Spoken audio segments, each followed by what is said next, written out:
열정 만수르의 세렌디피티에 오신 것을 환영합니다. 우선 제가 생각했던 것과 다르게 1편이 조금 중구난방으로 되어 있었던 것 같아서 이번 2편에서는 생활 패턴과 그리고 과목별 커리큘럼을 좀 분리해서 이야기를 해보도록 할게요. 특히나 9편 이후의 제 생활 패턴은 공부 자극하기에도 좀 좋은 소스인 것 같아서 제가 따로 분류를 해서 이야기를 해드리도록 하겠습니다. 생활 패턴 먼저 소개를 해드리도록 하겠습니다. 9편 이후의 삶은 남들과는 조금 달랐어요. 개강 초반과 달리 중간고사 준비도 해야 했고 과제도 빡빡했습니다.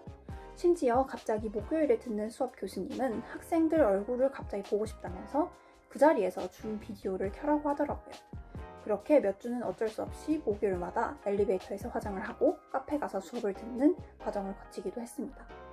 그렇게 강의를 듣는다고 2시간 정도 날렸기 때문에 수능 계획이 틀어질 것 같아서 집에 와서도 2시간 정도를 더 공부를 하자라고 생각을 했습니다.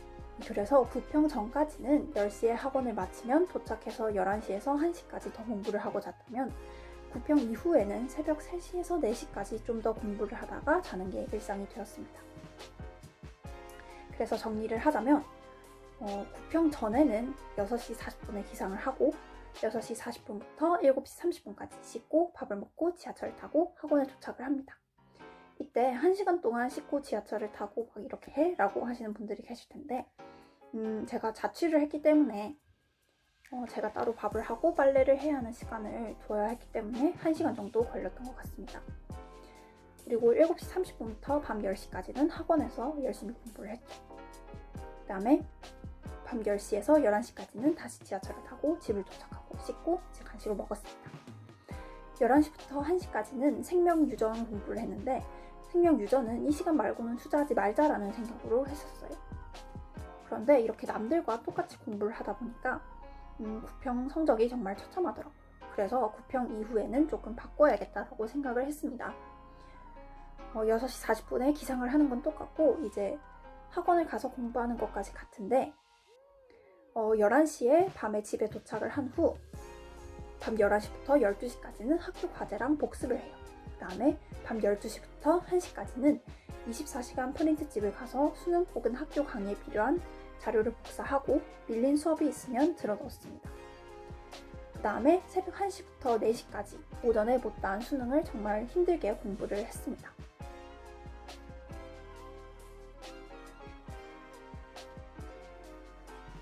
말이 새벽 3시, 4시지 하루에 2시간 반, 3시간씩 자면 사람이 정말 죽을 것 같더라고요.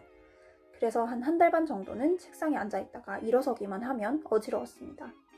게다가 가끔씩 졸면 죄책감에 밤을 새기도 했는데 그땐 아예 타멘땡땡 같은 24시간 카페에 들어가서 밤새고 그다음에 허니브레드 같은 걸 시켜서 아침으로 때우고 다시 학원에 가고 이런 일상을 갖기도 했습니다. 그렇게 잠이 부족하니까 항상 더 자고 싶어서 자투리 시간도 정말 아꼈었습니다. 지하철을 타면 앉던 서던 무조건 책을 보고 밥 먹을 땐 당연히 인강을 듣고 그렇게 한 달 반을 버티면서 살았습니다. 고생했던 에피소드를 몇 가지 말씀드리자면 제가 고향이 서울이 아니었기 때문에 아침을 제가 직접 챙겨 먹고 와야 했어요. 근데 하루는 너무 바빠서 아침을 못 먹고 나온 적이 있었는데 사실 그럴 때마다 파리바게트에서 빵을 사서 먹고 오곤 했습니다. 근데 하필 그날 학원 모의고사라서 오전에 밖에 나가기가 좀 애매했어요. 그래서 그 전날 사고 못 먹은 빵이랑 오면서 구매했던 투샷 때린 아메리카노를 화장실에서 먹는데 막 눈물이 나더라고요. 아무튼 TMI지만 그런 이야기도 있었고요.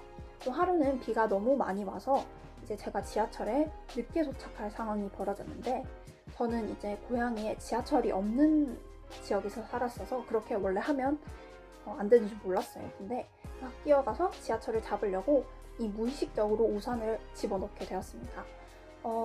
당연히 결과는 우산 혼자 차를 타게 되고 그 다음 저는 그 다음 차에서 막 울면서 지구과학 요점 정리본을 읽었던 기억이 납니다. 네, 그런 에피소드도 있었습니다. 그렇게 약 한 달 반 정도 지내고 나서 이제 컨디션 관리를 해야 되기 때문에 3주 전부터 1시에 자는 것을 목표로 하고 그 다음에 이제는 1주 전부터는 12시에 자는 것을 목표로 했습니다. 반수를 하더라도 3주 전에는 수능에만 최대한 투자하고 생활 패턴을 되돌려 놓는 것이 정말 중요한 것 같아요. 결론은 무휴학을 결심했다면 정말 미친 듯이 할 것은 각오를 하고 준비를 하셔야 합니다. 다음에 이제 과목별 커리큘럼에 대해서 말씀을 드리겠습니다. 공부 커리큘럼 자체는 정말 남들과 하등 다를 게 없어요. 근데 제가 성적을 급격하게 올릴 수 있었던 건 커리큘럼에서 나는 차이가 아니라 방법론적인 차이가 좀 다른 분들과 달랐습니다. 그리고 실제로 제가 학원에서 공부를 하면서 저처럼 공부하는 분들을 한 번도 본 적이 없어요.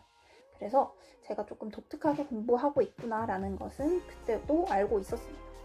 그리고 과목별 커리큘럼에 대해서 말씀드리기 전에 정말 당부드리고 싶은 것은 많은 분들이 몇 개월 안에 이거 푸는 거 가능? 이렇게 저한테 직접 물어보시는 경우도 있고, 그리고 게시글을 막 올려놓으시는 분들도 있어요. 근데 정말 이건 쓸데없는 짓이라고 생각을 합니다. 왜냐하면 문제집을 만들m에 있어서 이 저자는 정말 많은 자료조사와 그리고 정말 많은 연구 끝에 이 책을 낼 거란 말이에요. 그래서 어떤 문제집이 좋고 나쁘고를 평가를 하거나 그리고 이 책과 이 책이 달라서 다 풀어봐야겠다라는 생각은 시간이 많지 않은 이상 굳이 할 필요가 없다고 생각합니다. 차라리 내가 문제집을 하나를 골라서 이 책을 나한테 얼마나 체화를 시킬 것이냐, 이거를 고민하고 그리고 이거를 공부법화하는 것이 가장 중요하다고 생각하기 때문이에요. 그래서 이제 모의고사나 수능에서 특히나 제 실력보다 그 성적이 잘 나오지 않은 분들이라고 생각하시는 분들은 문제집 하나를 정해놓고 정말 다양한 방법으로 이 문제를 한번 풀어보세요. 물론 어려운 방법이긴 하지만 이게 가장 성적을 상승시키는데 중요한 도구라고 생각합니다. 아무튼 다시 본론으로 들어가서 제가 너무 TMI에 많이 빠지죠. 네, 그래서 과목별 커리큘럼으로 들어가 보자면 일단 수학은 기출을 3회 더 반복을 하고 그 다음에 양가원을 3회독, 그리고 한석원 선생님의 활용점정이라는 책이 있어요. 그 중에서 도형 그리고 확통 50제를 2회독, 한 3회독 정도 했던 것 같아요. 그 다음에 양승진 모의고사 전 회분을 1회독을 하고 그 다음에 전체 오답을 했습니다. 영어는 이미 션티 주간지를 1회독 한 상태이기 때문에 다시 읽으면 내용이 생각나는 상태였어요. 그래서 션티 하반기분을 하루에 일주일치씩 보며 EBS 연계 파트만요. 그래서 매일매일 돌렸어요. 이건 지하철에서 거의 다 했는데 나중에 가면 이 다음 지문이 무슨 내용일지까지 생각이 날 정도로 정말 매일매일 반복을 했어요. 그래서 저는 영어에 따로 시간을 투자했던 것이 아니라 그 지하철에서 모든 것을 해결하려고 했습니다. 다음에 모르는 단어를 정리하고 암기를 했고요. 일주일 전부터는 따로 시간을 내서 헷갈리는 지문만 암기를 했습니다. 다음에 생명과학 1은 백호 ABO 책을 3회독 정도 하고 그 다음에 백호 모의고사와 윤도영의 더급파 2회독을 했습니다. 더 그레이트 파이널 모의고사를 말하는 거예요. 그 다음에 전체 오답을 했습니다. 지구과학 1은 개념 파트를 매주 학습지를 만들어서 회독을 했고요. 이 학습지에 대한 이야기도 제가 다음 영상에서 이야기를 하도록 하겠습니다. 그 다음에 오지훈 실전 문제풀이를 풀고 오답을 했고 그 다음에 오지훈 봉투 모의고사를 풀이 후 전체 오답을 했습니다. 지구과학 1은 과목 특성상 회독수가 그렇게 중요하진 않아요. 그래서 제가 따로 노트를 만들어서 복습을 했는데 이것도 다음 영상에서 말씀드리도록 하겠습니다. 네, 그렇게 과목별 커리큘럼까지 소개를 마쳤고요. 과목별 커리큘럼만 봐서는 이거 너무 평범한 건 아닌가? 라고 생각하실지 모르겠는데 제가 다음 영상에서 풀어드릴 노트 정리법 혹은 오답 노트법 아니면 복습을 어떻게 했는지에 대해서 이야기를 하게 되면 성적이 오를 수밖에 없었겠구나 라고 생각이 드실 거예요. 그래서 다음 영상도 많이 기대해 주시고 좋아요, 구독, 알림 설정까지 해주시면 더없이 좋은 영상을 만들도록 노력하겠습니다. 이상 열정 만수르의 세렌디피티였습니다. 감사합니다.